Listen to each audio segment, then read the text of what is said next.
Alright guys, Wuthering Waves is about to have one of their biggest updates ever.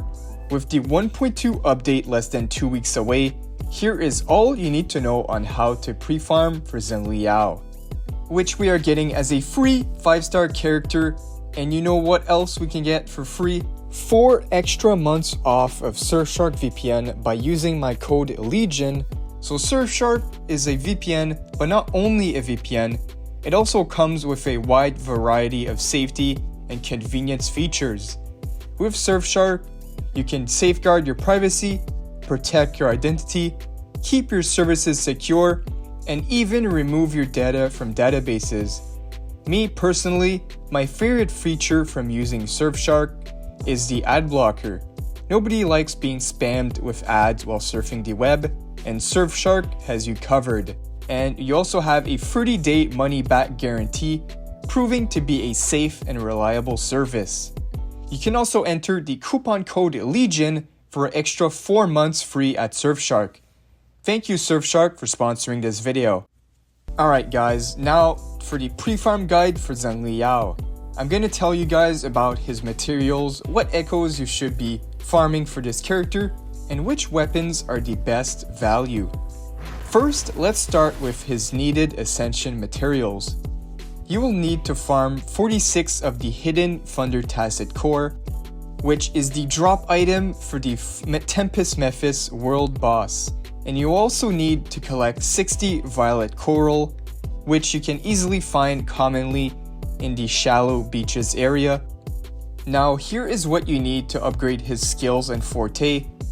So you will need 26 of the Unending Destruction, which is the weekly Scar boss fight material, and you can only collect these 3 times a week guys, so make sure to start soon so you will have enough when he drops. And you will also need to farm the Cadence Blossom, which is the material strictly for Gauntlet users, so that domain can easily be farmed. Just make sure to spend your daily energy in it. And of course you will need the Whispering Core. And the overall shell credit cost is going to be 2.2 million. But alright, we got his Ascension and Forte materials out the way. Now let's talk about which echo set is the best on XIANGLI YAO. With him being a lightning DPS character, naturally you want the full Void Thunder set, providing an increase in the electro damage, and each time he uses a heavy attack or skill, he gains even more electro damage, which is perfect for his character. Now, for his secondary option, you can also do a 2-piece Void Thunder set and a 2-piece set of Lingering Tunes for some extra attack and extra thunder damage. This will also work perfectly fine. Now, the main 4-cost echo you want is going to be either the Tempest Mephis or the Thundering Mephis. Both are viable, they are both electro bosses. I would say it's up to your preference for the rotations and stuff. For quicker rotations, the Tempest Mephis is the best, and you can even animation cancel, while the Thundering Mephis would be a longer combo and the animation looks cooler, so it's up to you. And now to talk about the free cost echoes. So for the free cost that you want either electro damage percent or attack percent. Having full electro damage does provide a little more damage, but overall it's really up to which echoes are your best slots. If you got a better attack percent echo with better substats, then it's better to go with that one than the electro damage that is less good. And for the 1 cost, you obviously want the attack percentage, and for the substats you want crit damage, crit rate, attack. And it looks like XIANGLI YAO is going to be a basic attack focused character with a ultimate that hits really hard, so having more ultimate damage or ult regen is also not a bad move. You do want that. Alright, moving on to the best weapons for XIANGLI YAO. So starting off with the best one, it's going to be his signature weapon with a main stat of 24.3 crit rate. Now this is really nice because crit rate weapons are usually better than the attack percent weapons, and arguably better than crit damage depending on what build you're going for. But usually crit rate and crit damage weapons are the best in terms of value. so it's quite huge that his signature weapon has crit rate on it. And the passive is going to be a 12% of all attribute damage, and when the Resonance Liberation is activated, the Self-Resonance Liberation damage bonus increases by 48% and lasts for 8 seconds. When his skill is active, the effect is extended by 5 seconds and you can extend it up to 3 times. So yeah guys, I'm sure we all saw this coming. His weapon is cracked, 48% damage is quite a lot, and his ultimate will be hitting really hard with this weapon. Luckily, he is a free unit, so pulling on his weapon is going to be a little easier and not a bad choice. But if you are looking for other options, we do have a good amount of 4-star options and even a 5-star option that is pretty good.